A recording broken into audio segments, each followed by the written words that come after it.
We have our special host for the evening, Mrs. Aleesha W, founder of Hype Mom.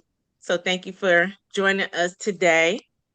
And she will be speaking with our founder of my Kota Bear, Shirley the Jewel Harris. And we're excited to have you all joining us today. We got some more people coming in. I'm just gonna hit admit all All right. as they're trickling on in. And I wanted to just share some facts. They're not necessarily fun. They are not fun at all. But I wanted to share some facts about Black Maternal uh, Black Maternal Week. But before I do that, I think I did want to actually share what is Black Maternal Week. So let me go to that. Bear with me. Um, Black Maternal Week was started. Here we are. Can you see my screen, everyone? Okay. So Black Maternal Week. This year's theme is healing legacies, strengthening Black maternal health through collective action and advocacy. And it emphasizes the power of Black-led perinatal, maternal, and reproductive health organizations to drive systemic change and foster community healing. The theme acknowledges the persistent legacies of systemic oppressions, because there's definitely more than one, reproductive injustices, and health inequalities that have disproportionately affected Black mamas and people. It emphasizes the need for healing at both individual and community levels while addressing the need for restorative approaches to maternal health care. So, Black Mamas Matter. Uh-oh, sorry about that. Black Mamas Matter Alliance is who founded Black Maternal Week. It usually runs the second week of April. So, with that said, sharing some facts about Black maternal health. Let's see. Regardless of socioeconomic status, Black women and birthing individuals in the United States are 3 times more likely to die from pregnancy than their white counterparts. Another fact that I raised my eyebrow was basically while institutional and structural racism have long undetermined the health and economic outcomes for Black women and families, COVID pandemic exacerbated inequities and worsened the Black maternal health crisis. So I had some other people. Oh, all right. Got some more coming in. So sharing those facts, I thought that was alarming. It's just like we was already in a serious state, but COVID kind of worsened it a little bit more for Black maternal health. And some systemic racism, lack of access to quality health care, and various socioeconomic factors can contribute to preterm labor and births, postpartum depression, and maternal and infant mortality, which is what my Kota Bear is all about. We're about educating, fostering awareness for premature labor and births. As you all may know, Shirley gave birth to her second daughter, Dakota, who was severely premature, and they'll get into more details about that. Our new initiative is postpartum depression. So we, I'll share some announcements later about some support groups that we're hosting and advocating for that. And we just want to allow you all to tune in for all of those events that we have coming up as well. And I did want to share this real quick about postpartum depression. It affects 1 out of 5 women. We don't talk about it in our Black and Brown communities as much as we should. Postpartum depression could come from, like, birth traumas. You can have postpartum anxiety, postpartum psychosis, and also men can also get postpartum as well. And this is what we want to bring to our community: more awareness, more education. So even if you don't experience it, you can look out for those things, the signs and the symptoms, as you see over on the right-hand side. Someone having feeling of worthlessness, they have insomnia, just they're not looking and acting like themselves, they're sad and crying all the time. We need to know what that looks like so that we can advocate for our family members as well as you advocate for yourself. So I did want to share that. And we have a monthly postpartum depression group, and I'll share that information with you shortly after. Well, I'll share it after. So now I'd like to introduce our host for the evening, and she is the founder of Hype Mom, with over 2 decades of experience in marketing and digital innovation. Aleesha Worthington is the Vice President of Marketing at WHP Global. She is a certified high-performing business leader who possesses an entrepreneurial spirit and a leave your mark attitude. I love that. So with no further ado, everyone, here's Aleesha Worthington. Thank you for hosting our event today. We appreciate you. Clap it up with my reaction act. Clap it up. And I'm going on mute. Listen, I know that's right. Well, thank you for having me. Thanks to everyone who's taken time out of your evening. I know we all have a ton to do, but I think it's so important to just pause, right? And connect with each other. You know, each of us have our own circles, and sometimes we hear some gems, some nuggets. We learn new things, and it's important for us to share with our community. So first and foremost, thanks for having me. I adore what my Kota Bear represents in the world and what you, Danica, and Shirley are doing to make sure that we impact these communities, especially across moms of color. Good evening to everyone else that's on the line. This is a powerful and necessary conversation, honey, and we're not going to sugarcoat that, right? You know, during Black Maternal Health Week, just for us to be able to come together and kind of fellowship and learn, super important. I literally, when I first got my copy of Mama Bears, you see here, I have a bunch of little tabs because Oh my gosh, yeah, oh girl. no, just so you know it's real, okay? It's not sugarcoating nothing. This is real because even when things don't impact us, they impact us, if you get what I'm saying, right? And so being able to have these nuggets and be able to reflect and just take a second to dig a bit deeper into your story, Shirley, really shifted my thinking in the way I look at my own maternal experience and how I have empathy, continue to have empathy for others. So thank you for sharing your personal story, you know, all of its truth, raw, all the hurt, all the joy, Yeah, all the lessons. I think it will help transform someone else's experience. So thank you for being here and thank you for being so open and honest with your truth. of So I'm course, of gonna go course. ahead and kick everything off. Let's hop into the book. For those of you who don't have a copy of Mama Bear, I swear, you know, log on to Amazon, get your copy. It is life changing. And like I said, energy shifting. I mean, from the title alone itself, like, can you tell us how the phrase came to be? You know, where did Mama Bear come from? Um, Thank you for that amazing intro. Thank you for being here, Hype Mom. You are really someone that I cherish, that's near and dear to my heart, and thank you for your yes.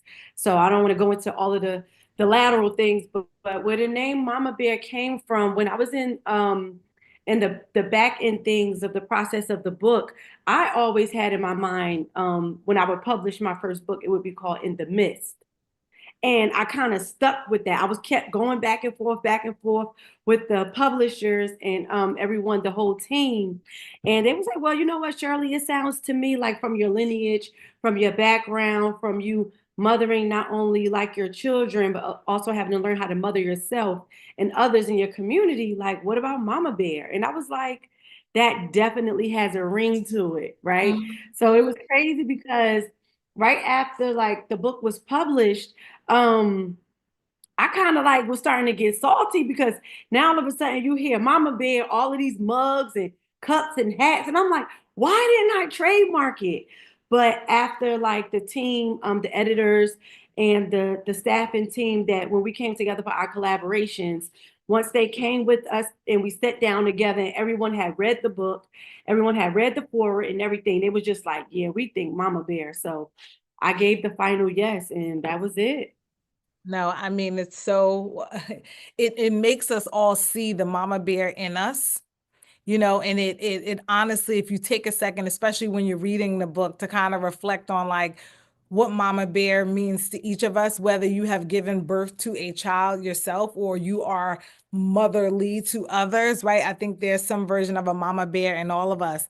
In the book, you detail some really like emotional moments, I'll call them, that no mother should have to face, right? Whether that was the things that you faced with your own mom, the things you faced as being a mother. What were some of the most critical points that made you feel like, yo, I have to share my story? Some of the critical points or like moments or just tap into Critical moments even that made you yeah feel like, you know what, this is something I can't keep here. I have to share yeah. with the world. Well, for starters, when I mean, we can always go back to me and how I grew up, and what I like to say to everyone, we all have a story. That's first and foremost. But what happens is, and what we got to understand is throughout our lineage and how we grow up, we may have the same kin-like story, but depending on our upbringing is how you're going to take away from that experience because each individual person's experience on how they grow up is different. So we can both say we sit here or I can relate to someone on a certain scale when we say, hey, my mom, I have a mother that was addicted to crack cocaine as well. But based on how you grew up, how you got out of it, your experience was totally different than mine.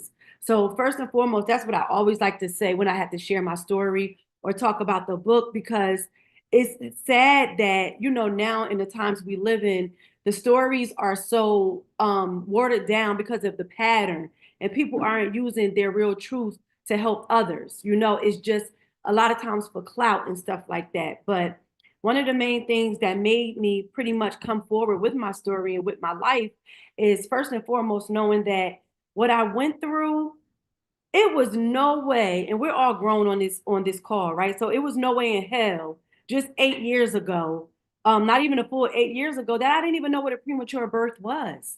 How? So for me personally, when I was going through it and I was feeling alone, in which I really was, I was like, if I feel like this now, imagine all of the women before me and all of the women, young women, teenagers that's going to come after me with the same story who have no help, no assistance, no outlet. And being in that arena, it's more than one trauma that you're experiencing. It's not just having a preemie, it's feeling alone, it's uneducated, going back to your history like I did and how I grew up. And I'm like, okay, was, a part of how my upbringing, how I grew up played a part in me having a micro preemie. So you have all of these questions with no therapeutic services or any of that. So like literally legit, my trauma is what made me open my mouth and wanting to help someone else, even if it's just one. No, and that's super powerful. You reflected on sort of that positioning around like what happened with you and your mom. How does that come into the story? Take us back 8 years ago. How does that come into the story when it comes to the experience with Dakota, having a micro preemie? Like at what point in that journey did you feel like, man, I knew nothing about this. I have to share Yeah. this side of the story as well. Um, Well, in the nutshell, right? When we learn about Black infant maternal mortality, and we're on this call as Black mothers, entrepreneurs, like you said, all of us have some type of mama bear in us. But depending on how we were raised, and if I could talk about my story specifically, growing up in the inner city in poverty and having a mother that's addicted to crack cocaine, and her first priority was for her to get her next fix. It wasn't my next meal or my brother's next meal. It was about her addiction and learning that she was sick, she had a disease is something that helped me grow throughout it, right? But when you're in survival mode all the time, you don't know how to take care of yourself, let alone your child or your body. You're just in survival mode to, hey, when is my next meal going to come? Where am I sleeping tonight? So all of these things that's supposed to be given to us freely, we're doing on our own. And for me specifically at 8 years old. So it's like, at what point of my healing journey did I ever take time for me? You understand what I'm saying? To make sure I healed myself mentally, physically, emotionally, and spiritually.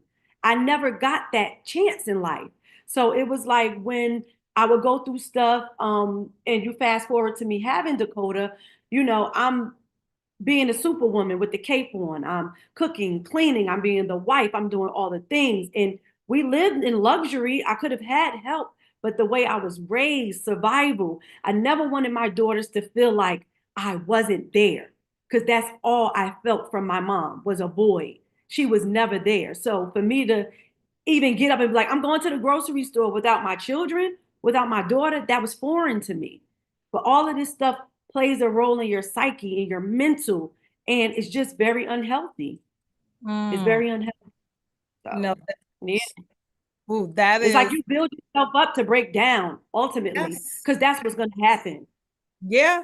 And you talk Yeah. about, I love that you hit the nail on the head around like being a superwoman, right? Because I'll take us to the experience with the healthcare system, that superwoman cape on sort of syndrome, that we all have a bit of, right? Yeah. Were there moments that you felt unseen or unheard by the healthcare system during your experience? Um, if I can go back to like when I was a child, of course, because growing up, on SNAP program, EBT, food stamps, right? It just felt like we were in a system that was built for us to fail. Because here we are coming to the government for help. But we got to walk to get what we got to get. We got to go to numerous appointments. We have to wait in line. Like we have to wait to get the stamps. Like it was always a wait, always something. It was always set up for us to fail. I'll never forget those days of sitting in the welfare office with my mother. I'll never forget those days of going to the church just to get food because we were hungry, to the food pantry. But it's like from early on, it played a huge role on um growing up. And again, like I said, the survival skills are the side of it. It's sad because that's how some people fall into the pattern of believing that that's the only way, right? But now when you talk about, now that's what I'm talking about, the healthcare, government, all of that stuff in its totality back then. But now when you fast forward to me having Dakota, and I had her in Denver in Ohio. Now the flip side to that is their father, his status quo at the time, he was an NBA, he is, not was, let me not discredit him. He's a 3-time NBA champion, 2-time, whichever one it is. But that helped a lot. Because let's be clear, the hospital that I was in, Hillcrest Hospital, phenomenal. Do not get me wrong. The staff, the nurses, everybody down to the person that was delivering the food to your room, right? But let's not forget that his status helped a great deal. Because if I was in Newark, New Jersey at University Hospital, I don't know if I would be on this Zoom with you guys right now having the same conversation.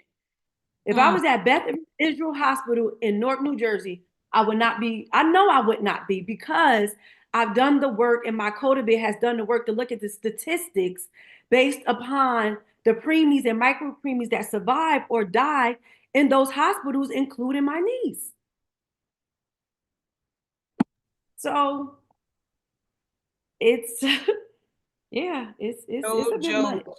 No, but you Yeah. know what? This is what we need to hear, because the truth around advocating for yourself, we talk about it all the time. Oh, Mhm. if you're at work, or in X Right. or in healthcare, right? Like Yeah. being like your own brand champion, right? And I think, not for nothing, like, let's be clear, my Kota Bear stands in the gap, right? Between the education that needs to happen and the people who are in the Mhm. situations, at that time. And so what your organization and what you're doing is providing tremendous value mentally, physically, by way of products, spiritually, and that actually leads me into the next question around, like, your personal faith, right? Mhm. Community, family support, you know, through what we'll call your mama bear moment, right? Like, how did all that help you sort of overcome that situation? Your faith, was it tested? Your community, is it important to be surrounded by community? Like, how did all that coming together kind of fast track you or help you get to where you are Mhm. today? Mm. Well, I've always had my faith. Um, and even most importantly, in those times where it looked like I was hitting a brick wall, in which I was. Um, I've grown up in a family, that believe in God. We're not religious. The elders be having their own thing going on, but I grew up in a family where we are God-centered, God-filled. So I always knew God, and I only prayed to one God. People always ask me that, like, when it comes to religion and how did you know, or what might have you. All I can say is the prayers of my ancestors, my grandmother, my mom, my aunts, and everybody that kind of catapulted onto me to stand as the woman that I am, because they taught me who to pray to. And by them doing that, by me knowing God, going to church, through me following them, I knew what the surface of faith was. But it wasn't until recently, like these past years, for me to realize what faith was for me. But in hindsight, to get through all of these different chapters in my life, I've only had God. I only prayed to one person to get me through every single time. So, Mm, they say on the surface level, if it ain't broke, don't fix it. That's my go-to every time. mhm. And that's what I relied on, even when I was in a hospital and they read the story of death. She's not going to survive. Are you planning her funeral? And what is the conversation like? And it was like, hey, if you're not going to come in here and have words of encouragement towards me and my family, or give us hope, then don't come in here at all. Because what I'm not going to do is allow you to come in here and cloud this room or cloud my energy with negativity. I'm not in that space. And it just goes to show that it worked. It Yeah. definitely worked. I mean, listen, I could only imagine during times like that, it's important for you to vibrate higher, right? Like, Oh, yeah. It's I'm a fan. quintessential. It is, yes, it is absolutely mission critical to what the outcome, what God has deemed for it to be, Right. need to vibrate higher. So that's important for us to hear. And honestly, it works in all aspects of our life, right? Even through an experience like this. And let me ask you another question, just to sort of close the loop on the book piece. As you were writing Mama Bear, and you're Mm. back, you're reaching back. Did you ever feel like, oh, it bringing certain traumas to the surface kind of just were triggers? Did you ever feel triggered while writing the book just to get these experiences out? Girl, did I ever, all the time, every chapter, every sentence. And it's crazy because I just met Tara the other day at a My Coda Beer event. We had to do a table, Coach T, that's on here right now. And me and her were talking about it because kudos to her. Her book is going to be released soon. But we were talking about having to relive and go through our book. And she was saying that she was led to um, read the book in her voice and listen to her story back in her voice. And I said, I would have died 10 times over, because one of the ways that I brought yes, let me just take a minute. Who could you imagine your life story, your taping it like this on audio, then you have to sit and listen to your story given back to you. Let me tell you something. Roll me up, shit me out, because the way I went through the delivery of the tail end of my book was very hard. Like I cried a lot. I grounded a lot. Like I would be in my yard sitting to myself. Like I never forget the position of me holding my knees like this and my head just, because it was just like I blacked out so many things for so long. And when I had to tell my story, it was like, oh snap. And then you could only imagine it just kept coming up, just coming up, just coming up. So that whole process was therapeutic within itself without a therapist. Listen. Yeah. I don't even know the word. I don't. So anybody can help me with it. I don't know the word. No, but I love that you shared that, because I think even in my experience, the reason that I kind of went through the book with all these different call outs is because all of us could see that inner child. All of us, even as adults, still experience some of these traumatizing moments. I would say as I've gotten older, you look back and don't even realize that moments were traumatizing because of the way we groomed and conditioned, like, oh no, that's the norm. Oh, put some cocoa butter on it, girl. You be all right. Don't get on. It's not. Want to get on, and no, it's not the norm. So just changing sort of the narrative around some of the stuff that has become acceptable. If you allow yourself to read and look at these things through a different lens, I can imagine we will all have a Coach T experience, a Shirley the Jewel experience through the lens of like the mama bear as it being like the output. So I would encourage us all, to, even if you use this book as a guiding light, use it to be able to look at yourself in the mirror as you go chapter through chapter, because we all have experienced something that we need healing from. So And thank you and for. if I may plug, to give yourself grace as a hype mom, because you teach all of us that, like to big yourself up. Like you are a hype mom, you're dope. You can't wait for anyone else to do that for you. Like you have to say, hey, let me give myself grace here. I was battling with that this week. And I'm like, even something as simple as like forgiving yourself for something small, major or minor. Like we sometimes our worst. I just wanted to give that little plug right there. Like hype mom has showed me a lot in that arena. Like, nah, I'm dope. Yep. Individually, as Shirley, and as Demi, Dakota, and Denver's mother. Like, I'm fire. Yes. All caps. Oh, thank you. Yes. Yes.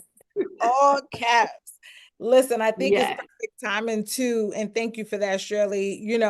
I understand the importance of the work that you and the team are doing. I continue to applaud it and support it and hype you all up, no pun intended. But Yeah. bringing the conversation to what's happening this week, right? Like it is Black Maternal Health Week. The mission was started because it is needed and necessary. And as I always like to say, certain people have the permission and the responsibility to be a part of certain conversations. And so it's key that you and the team decided to have and sort of power this conversation, because you can be a voice for those who either don't know where to start, need more information, et cetera. And so in the spirit of Black Maternal Health Week, we do know that Black women are 3 to 4 times more likely to die, unfortunately, from pregnancy related causes. What do you think is the most overlooked reason? I mean, let's be honest here, behind this disparity. Like, what do you feel is the number one thing? Like, this is why this is happening. The first thing that dropped in my spirit is systemic racism, because I feel like it goes back. It's not something that we just woke up and hey, we're here. No, this has been going on forever. So if I could just give it to you and put a cap on it, I would say systemic racism, because it's like, if my story, if God did, not me on my own self, but if God didn't give me the strength, the wits, and the purpose to be on this call right now, to have Dakota, to have my Kota be feeling like I have a purpose, who knows if I would have ended up or repeating the same issues that my mom had, or abusing drugs and all of those things. Like, who knows? We don't know. And when I found out the things that happened to my mother when she grew up, it's like I would have been smoking something too. You know So what? I'm listen, if I'm not gonna do nothing else, I'm gonna keep it a buck. That's But right. it goes back to systemic racism. To how were they raised? How were they raised? Were they in poverty? If we don't grow up on Whole Foods, we don't know Whole Foods exists. If we don't know that eating fruits and vegetables is one of the main things that we need to do, not only just for our bodies, but for our mental capacity, for our energy, drinking water, like little stuff like that. Like, let's be real. In African American families, like, that's not something that was a thing. It was, we gotta drink what we could get. We only got Kool-Aid. That's what we drinking. That's what we drinking.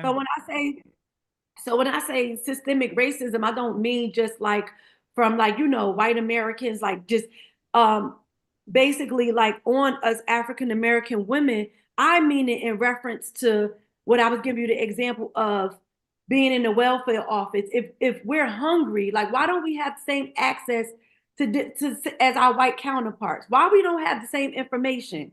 Mm-hmm. So it just stems back from beyond us, and it's like, where do we even start to repair or fix that? I was just about to ask you that, like, how do you feel that, at least starting with medical institutions, like, how could they start to undo that bias? Like, is it a staffing thing? Is it like, where do you think they could start to even begin to Where do dismantle you that approach? We need more of this, and we need more community, and we need more workers in the healthcare fields and all these arenas that care. Hmm. And it's not about this. When it's not about that. Real talk, if a Black woman walked into a hospital today to give birth, Mhm. what do you want her to know or carry with her from your experience to sort of not repeat some of these things that continue to oppress or impact us? If she's walking in there today, what do you want her to know? Is it about advocating for herself? Like, how should she be showing up to ensure that, Yeah. unfortunately, some of these adversities don't impact her or her experience? Yeah, I definitely was about to hit on what you said, like that she has a voice. Like, I want her to know that her words is solid. Her words are just as much as gold as the next person or the next white woman, Asian, um, Indian, anyone else. So I would say advocate for yourself, for your child, for your family, and just know that you matter. If you go in there with the spirit of unworthiness, or you don't feel like you matter in any arena of your life, but going into a hospital and having your baby, you have to be that one, because they're gonna you go here to the left. Let me see your insurance. You're just a number. You're just another person here. But no, you go in there with that chip on your shoulder, like, I know why I'm here, what Yes. I'm here to do, and just I and this is it. Have that voice and advocate for yourself. No I love matter if it's, I don't want that milk, I ask for this. Anything as little as that, like, I you have to love just advocate for yourself. Yeah, absolutely that's sure. it. And you kind of had me reflecting even while reading the book and then during this conversation as well. Brittany said here, you start by having this conversation, right? That was like her comment. Mm. And it's Mhm. so timely because I think about my own birthing experience and how, with my second son, I was like, I feel like it's time, to push. And they kept telling me, oh, you think because this is your second child that you're going to have the baby quick? Like, no, it's not time. And I remember my doctor finally my OB came to the hospital and she was like, she's ready to go. Like, didn't anyone check her? And I remember being so upset because they were giving me like fluids to try to slow down the contraction because, like, well, the pushing. Oh, And I was just like, I could have had this baby like 2 hours ago. but you're telling me how I feel, that Right. I'm bugging, that the pushing feeling isn't real when I know what I feel. So when I look back, it's nothing I can change about that moment. But I have three amazing sons, and one day, knock wood, they'll have children of their own, and I would empower their Yes. partners to make sure that they express how they feel and Yeah. encourage them to make sure that they share that and are unapologetic about it, because Yes, and stand on it because you're being taught. We were taught to suppress our feelings. Your feelings don't matter. yes, So if someone's telling you in the hospital, oh, you think because you had a baby already, you like, I'm like, what? well, why? You know, because growing up, you don't have a word, you don't have a say, your feelings don't matter. Yes, And that part, that part. And that so part. I just look back and I'm like, oh, I was quiet about this. I should have said X, Y, and Z. Listen, can't cry Yes. spilled milk, but going back Yes. to his comment about like it's necessary to have this conversation, we can now Mm-hmm. encourage others, or even listen, some of us may be at the on the heels of having more children or having a child. And now we know.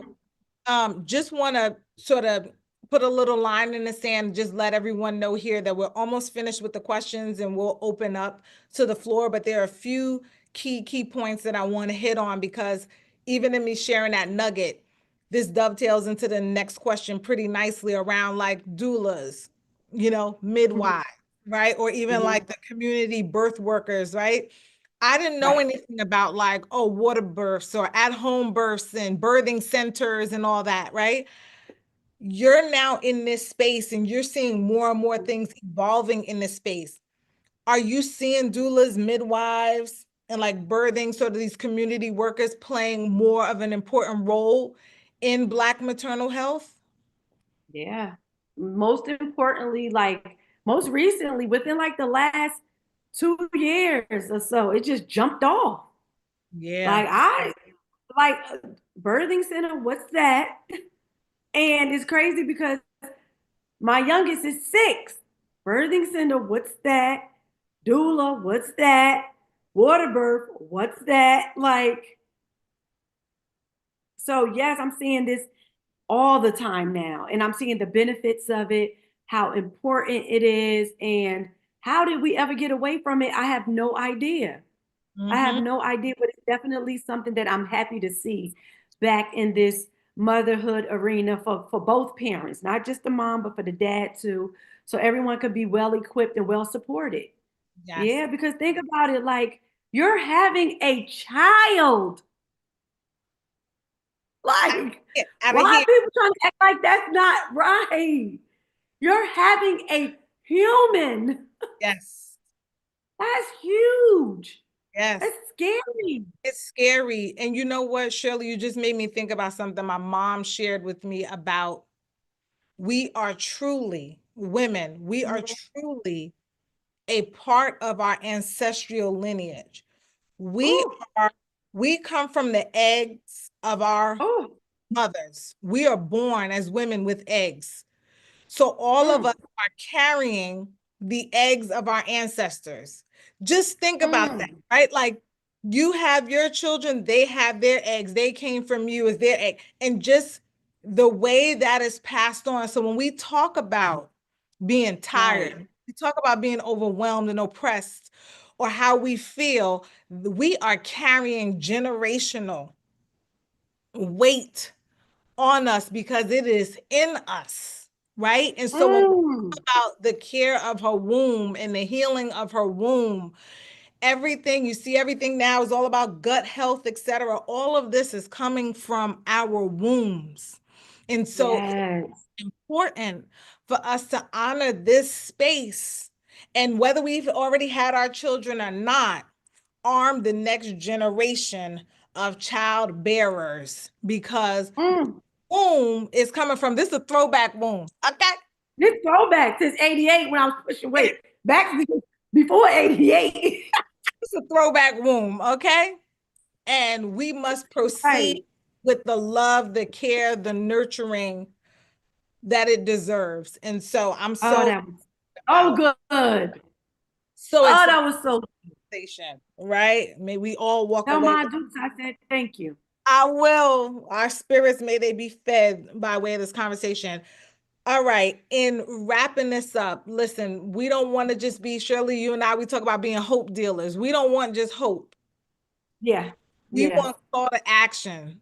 We yeah, want next steps to happen. My Kota Bear is already standing in the gap of making stuff happen. If you could yes. speak directly to a healthcare provider today, if they were on this call, what would you want them to take away from your story?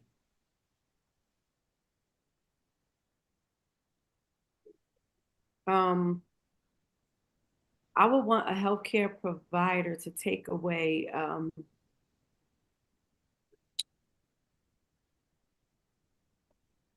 the silence within the trauma, the silence within a traumatic experience that you encounter from point A to Z. And that point A to Z can be when you're told your child might be a preemie or micro preemie. It could be just like me, you wake up and you go to the hospital. I just got cramps and ended up having the baby. It could be from the beginning, from you having what is the preeclampsia. It can be from whatever point, but just to Mm, be an impact and put yourselves in that woman's shoes yes. and just just take away just the silence and Mm, think about what the mom is not saying, but what she's going through yes. from all across the board because there's so much that we just don't say. We Yeah. don't even know how to mouth the pain. We don't know how to explain the hurt. We don't know how to tap into the depression. What is depression? I don't want to eat, but maybe I'm not hungry. Like, just take the time to listen to the silence. Mm. I love that. I love that. Thank you. That's a gem. I wish I could drop a little gem emoji. Listen, you Yeah. Somebody write it down. Somebody write it down. Text it to me. listen, you've turned your pain into purpose. I mean, just everything we've sort of heard, even in this conversation, and what's apparent in the book. What's been the most rewarding part about sharing Mama Bear? Like your Mm. story with others. What's been the most rewarding part? Um, the most rewarding part um, is my healing from it. Me Mm, healing. Because if I wasn't able to heal and start with me, I wouldn't be able to help others, even with my shortcomings. So I'm proud that I was able to deliver a memoir, a book that others can take something away from, but most importantly for myself, that I was able to heal from it mm-hmm. and That's heal through it, heal through it, heal through it. I love Yes. I know I've said I love that a million times, but it's just when you talk To these heal things, through it. you gotta heal through it, Gotta heal through it. you gotta heal through it. And so Even with the shortcomings. even with Okay. what they say, I always tell my team, fail fast. Just do Oh, it. I love If it. you are going to fail at it, F it, let's fail fast. Do it. Yeah. So Yeah. even this conversation alone is allowing us to do, Hmm. right? And Yeah. it will be what it is. And that's all we care about, is that we're doing it. And if we're gonna fail, we're gonna fail fast because we're gonna take action. So Okay. love that. So Love my that. last question is, what's your vision for the future of Black maternal health? Like, what gives you hope that things are gonna get better right now? What does give me hope that things will get better in the Black maternal health area is, as much as I'm not a social media guru or a person that's really into it like that, is the fact that people are listening. There are many outlets and many platforms where you can gain the knowledge and you can get the information, and it's a little more easier for each one to teach one. So I have hope because of social media that we can spread the word, not only widely, but rather quickly, if people will just, like, click, comment, share, and just offer words of encouragement. Because I know I'm not crazy when I say I know each one of us on this call knows someone who is a mother or who may have had a preemie or who went through postpartum depression or baby blues, who's had some aspect of dealing with the healthcare system, not having insurance or Medicaid. It's some type of way you can be relatable on this call, if not for yourself, for someone else. So I have hope in the spreading the knowledge, and that, people will grasp to it rather quickly because of social media. So it's just going to take time, but if we have more people with the right intentions, we'll get there. Slow and steady. Each one, teach one, reach one, right? That's Yes. That's really what we're in the business of, Yeah, I always tell Shirley she's a hope dealer, but also are about it with my Kota Bear in terms of taking action to truly be able to impact the community. And so, Shirley, thank you. We're going to open up the floor to questions, comments. Hope you all have enjoyed the conversation thus far. Anybody have a question or a comment? I'm taking my own notes. Yes. Feel free to raise your hand or go off of mute, or if you want to put your question in the chat. Thank you. This was amazing. Both of you were amazing. I found the jewel, so I dropped some jewels in the chat. Oh, okay, good, because I'm over here typing them in my notes. Like, that ancestor one was something different. Because, sometimes we be like, we don't understand, like, why we might feel a way, or why we, like, may raise a child a certain way, or why we even grow up with these patterns or behaviors. So Right. you dropping that nugget about them eggs, honey. Them eggs, boy. They've been fermented. Okay. Yep. Coach T, I see you came off of mute, I think first, and then I think also Shakira came off, but if you want to hop out there, Coach T. Yeah, really, really quickly, because now I'm in mom mode. I done picked the kid up from track. So I'm headed to the gym. But I really wanted to go back to the ancestor thing and about carrying stuff that really wasn't ours. And I remember the igniter for me even wanting to write was because I was sitting in the living room with my mom and my cousin on Christmas. And they started to talk about the things that the women in my family had experienced, which was very similar to the storms and stuff that I was going through. And I remember going upstairs in my closet, and my husband was sitting on the bed, and I lost it. Like, I literally was crying because I'm like, this is not even mine. Like, I did not sign up for any of this, but it's my job to break it. Like, they weren't able to. They carried it from generation to generation to generation to generation. But it was like, God was like, okay, it stops with you. And so for literally from 2022 up until now is when I started to realize, like, everything on my journey that I've encountered, the postpartum depression, the anxiety, the suicide thoughts, the sexual, like, everything that I had to encounter, it wasn't even mine. But because they did not have the tips, the tools, the coping mechanisms, the supportive groups, the women, rooms like this, it was mine to change. And so I thank you for kind of putting words to what I've been trying to explain for so many years, because it makes so much sense. But when you give birth to what they were carrying, you birth something new. You ain't never lie. And thank you for That's sharing. heavy. So vulnerable. That definitely hit me. The other thing I will say to that, Coach T, you were sitting there in fellowship with your family. And what I'm learning as a 43-year-old woman and unlearning at the same time is not looking to the left and right of me is a miss. In life, we tend to look forward and backwards. And so in looking to the left and right of you, you see Shirley, you see myself. We are not in this alone. And so I think when we talk about like premature births, et cetera, and having my Kota Bear standing in the gap for these women, yes, we may have our primary partners. Yes, we may have family. We may even have brothers and sisters or people we grew up with, but it's important to find these circles of fellowship to get that battery put back in our back, right? Because we have the ability to do just that. We do not have to do it alone. So thank you for sharing that. That was a gem, for real. Okay. It really was. Thank you. Shakira, did you Thank have you, Coach something? T. I know you were off mute a few minutes ago. I There did. she I'm is. so sorry. I'm just trying to throw some pots together here for my family, and I made a mistake and came off mute. But Oh, now that I'm off mute, I'm going to say something. Shirley, thank you so very much. I've heard your story before.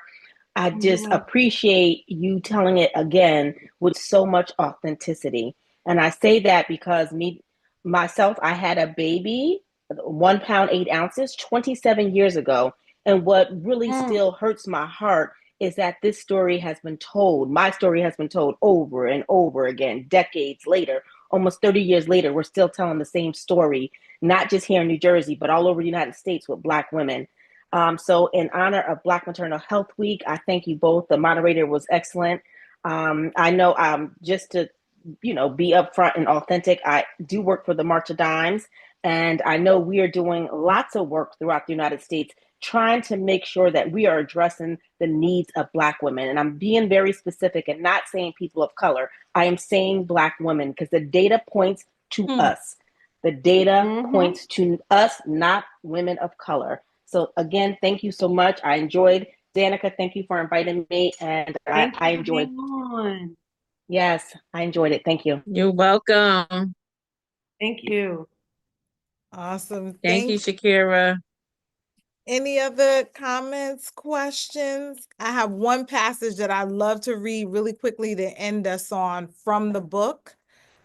If anyone doesn't have any questions, and then I will pass the mic, of course, to Danica and Shirley to wrap us. I'm just checking the chat to see if was anyone put anything in. I don't see anything. Okay. Nope, I think Any okay. anyone else? All right. So again, I promised that these little tabs have taken me through moments. You see my highlighters, I got pink, yellow, white, orange, etc. Because every now and then, when we did a sip and chat, Hype Mom hosted a sip and chat with Shirley when the book first was released. And we gave her, at the event, we gave her a box where everyone who attended the event wrote just like words of encouragement. And the thesis behind it was like, girl, anytime you feeling some type of way, just go on, pull on one of them cards on out and let your tribe sort of lift your spirits. And so the reason why tabs for me in books in general, it's almost like the same way I treat the Bible, right? I'm going to open it up and it's going to be something that's just divinely going to connect at that moment. And so one of the nuggets that I want to leave you with from the book actually is on page 229. And it says, if you want to experience true freedom, you have to step out of the box and do what you've never done to get what you've never had. You were born alone, you will die alone. To be free and released and healed, you have to do it for yourself. It starts with you. So the only way my Kota Bear, Shirley, your tribe, the people to the left and right of you can be a resource, we all have to be intentional about making decisions for our lives. And so if not for nothing, again, you may not be impacted by a situation today or even in the future that needs a helping hand from an organization like my Kota Bear. But all of us in this conversation, it is our responsibility from above to pass this access and this reach on to people within our sphere of influence. So thank you for joining us, Shirley, Danica. Thank you for trusting me with guiding this conversation. I will pass it to you both to be able to close us out. Thank you so much. Absolutely. Can we all throw a clap up for our host? Woo! Yes. Yes, yes. I'm so glad that you say yes to us. I appreciate you always being in our corner. Thank you. Shirley, did you have anything before I give any last announcements? No, I just wanted to thank you all for being on, and so we could just close out, not even just this week, but like moving forward, like Shakira said, for us to spread the word. Just let somebody know about my Kota Bear, or if you guys think we should do something else in this space, let's do that. we could get Hype Mom on again, and because this was really good for myself individually, even. So I can only imagine what it did for you all as well. So thank you for your time. Thank you so much for your time. Most importantly, I know we're all super busy. And that's all I got. I love you guys. Thank you. Thank you, Shirley. Thank you, everyone, for joining us. I wanted to share some announcements. I did put in the chat that our postpartum depression support group, we have in English, but we also have in Spanish and in Haitian Creole coming up. It's going to be every single month for the English classes, and for the other languages, we'll probably do another round in the fall, but we have Spanish class this Saturday and next Saturday, and the Haitian Creole will be next month. You can go to our website to get more information. We also have our annual fundraiser, our Mother's Day fundraiser coming up. It's always a sellout with Valerie Adams and the Dimensions Band. And we just ask that you get a ticket to help support. Keep in mind, it's a fundraiser. It's for our community baby showers that we give. And it's not just a community baby shower where people get items and things like that, but it's also educational workshops that's hosted within the community baby showers. So there, again, we're each one teaching one, a group of people. Before we leave, I did have a quick raffle.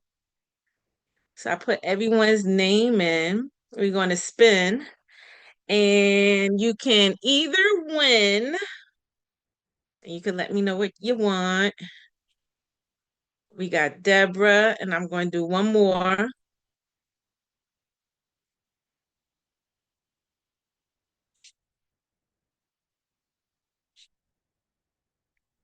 And Kawana, and I'm going to do one more. I'm going to do three.